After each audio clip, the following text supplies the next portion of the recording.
Hello, everybody. Welcome back to Cinema Savvy. It is myself, George, bringing you a brand new spoiler discussion. And today I'm going to be talking Skeleton Crew Episode 3. Could we be saying Season 1, Episode 3? There has been some talk of that this week, hasn't there? So I might be talking about that too. But as always, it's a Star Wars Wednesday. We've had a brand new episode drop today. I saw it early this morning. And as you can tell, I am flying solo tonight. We've had some very busy people on the channel. It's entering a very busy time of year. I'm recording at 10:30 at night here in the UK, a lot later than normal. And that's going to kind of happen with the show. I mentioned it last week.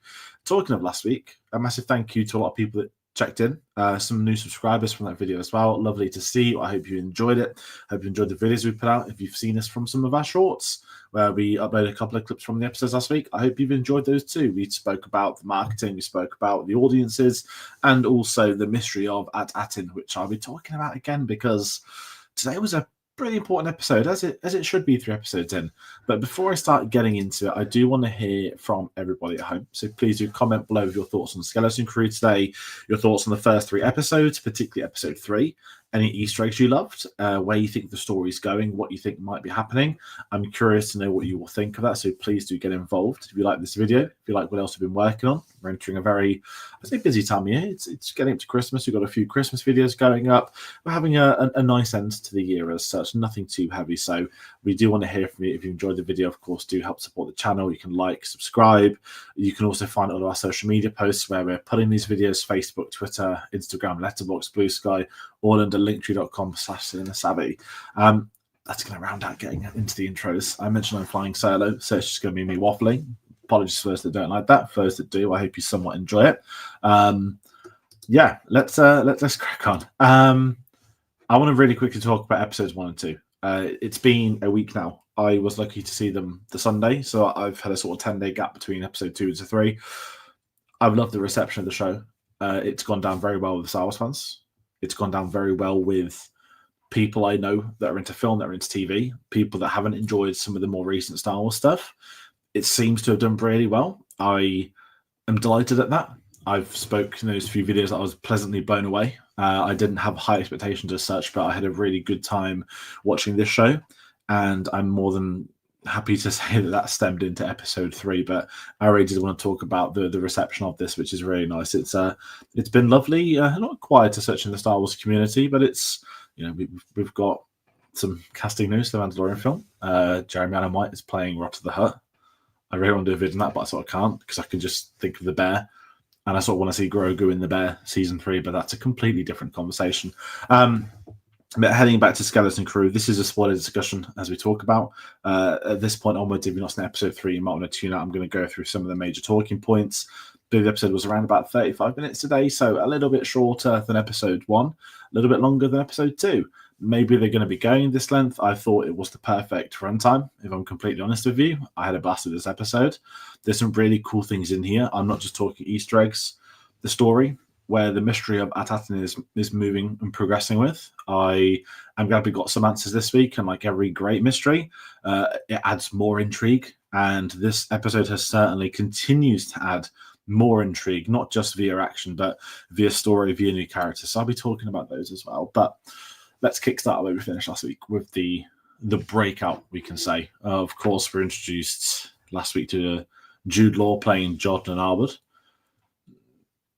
Now it goes by Captain Silvo. Of course, the most obvious Treasure Island reference with Long John Silver. I did have to double check. He isn't credited as Captain Silver. It is Captain Silvo. But maybe it's Nick Frost's accent that I kept thinking he was calling him Silver. And I was like, oh, we're really going in with Treasure Island. This is great. It's literal pirates. You're one step away from just calling him Captain Hooker or something in Star Wars. So, yeah, I had a lot of fun with that. And we get another new name, Crimson Jack. A name that's appeared in the comics that has ties to pirates, that has ties to Han Solo. An intriguing mystery that also sets up, what is his real name? Is his name any of those 3? I guess we can say we got the answer, that he isn't a Jedi as such, but he has got the Force. And that sets up further intrigue away from At-Atin into Jude Law's character. And I've got to say, I love Jude Law in this 3rd episode. We had the right amount of him in the first 2. We got to introduce the children, episode 1. We got the great opening sequence of all the pirates, of him obviously not walking the plank in literal terms, but him in the brink being held captive. We've got a great answer to that he could have escaped at any time, didn't want to escape because he had no ship to go to. Why else would he need to escape? So it was interesting seeing him come into the fold with the younger characters, and I've just got to say the chemistry he has with them is perfect. Everyone spoke so much about the Amblin vibe of the show, certainly the Goonies comparisons. I love it when you have a young cast. Stranger Things is a go-to in this scenario, and you bring in a top actor to work with them. Sometimes it can rebuild careers, it can make new careers, but it is something that is very different. And where I thought this show was going today was not precisely in the direction it did. It's alleviated and added to something which I didn't see coming. And I think that's where this is heading. It's a bit of a weird one to talk about. I'm pontificating by myself, but yeah, the escape sequence, it sets up sort of different scenarios for Jude Law's characters, and where his story ended in today's episode is, of course, very different to where we think it might go elsewhere. I'm going to come back to Jude Law shortly. I mentioned the escape sequence. I'd be devastated if I didn't bring up one of the most unique cameos in Star Wars history, Alfred Molina having a cameo. Did not see that coming. For those that are wondering the correlation, of course, Dr. Otto Octavius cameoed in this episode. Of course, he was in Spider-Man No Way Home, worked with John Watts previously, and when his character spoke down, I was so not perplexed or confused, but I was like, okay, I kind of want to know who's voicing him because it sounds familiar. It is familiar, but I can't quite put my hand on it. So being able, and I was watching this very early in the morning, like 7 a.m. UK time, and I've got to say, it's the perfect morning show to watch with your breakfast before you're working, get you in the mood for the day. But Alfred Molina in Star Wars is not something I saw coming. I loved the alien he played, that he's sort of with Silver, sort of not, playing the pirate thing. He really enjoyed him as a captain, but he's not his captain still. So that was a lot of fun. And I've got to talk about the audience again, as I spoke about previously, that the show is designed for children as the primary audience. There's nothing wrong with that. Star Wars has a history with that. And I think this one in particular, it plays up the comedy angles that you get with kids. Some really funny things about seeing around the corner to begin with. And I do think this show is going to be very popular with that younger demographic. It's hard to get a metric on that demographic, of course, with families. But I know a few people that have showed it to their children who've really enjoyed it. And it's great to see that from a perspective of younger people getting into this as an entry point for Star Wars, and maybe using this to stem into watching films or some of the other shows. So that was something I wanted to talk about. It's a really important thing. And even bringing like the droid cameos, you get the B1 battle droid, and we got to get a great Matt Wood voice moment. We got to see them again live action. We've got droids we've seen before from Jabba's palace. It's a lot of fun. And some people are going to complain about nostalgia. They're going to complain about Easter eggs, which in the context of this scene, there's nothing wrong with it. Jude Law's looking for SM-33. He's got to obviously go down to the brink, find where do they keep all their old droids. Kind of makes sense that some of the old droids are there, right? So it was one of those that I had a lot of fun with.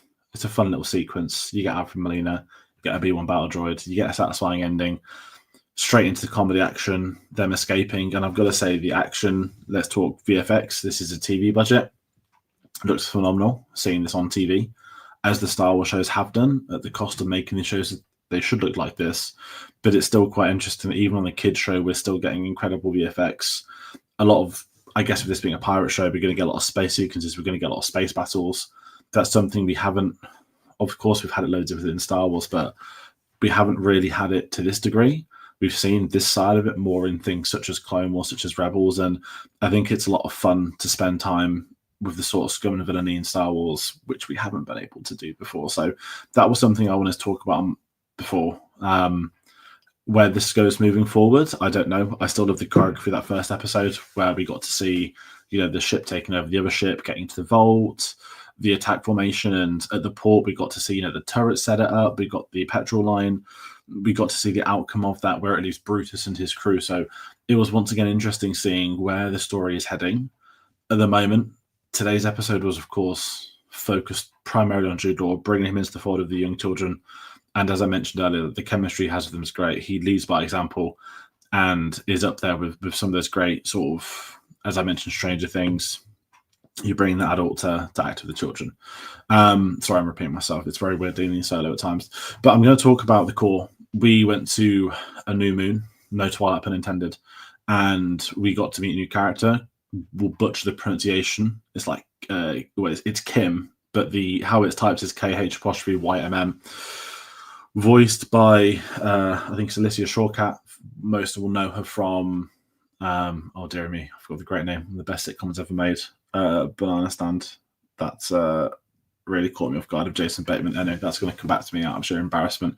But we got to find out once more about Jude Law. We got his third new name. We got the name Crimson Jack.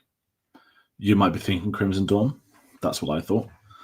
Jack, another famous pirate name. Obviously Jack Sparrow. We've had Captain Silvo in this. It's obviously paying homage to pirates in a really interesting styles perspective. But what it is, it's leaving the intrigue open for Jude Law's character.